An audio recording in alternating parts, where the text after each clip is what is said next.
То после изглежда за едно, че всичко е накриво. Защото...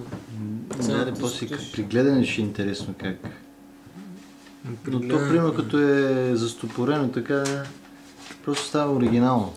Самото... Да, само скрита камера. Те скритите камери са потъгли, дето са горе в ъглите на стаята, са потъгал.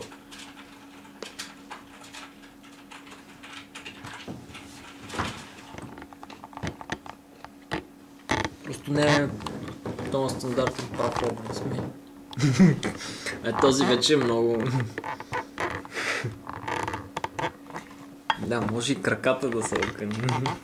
Натискаш в крака и стои. Ето за какво става въпрос. Гъвкав. Да. Това е по-оригинално. Има някаква оригиналност. Човек си говори така, нали? Така се снима. Примерно интервю, нали? Да.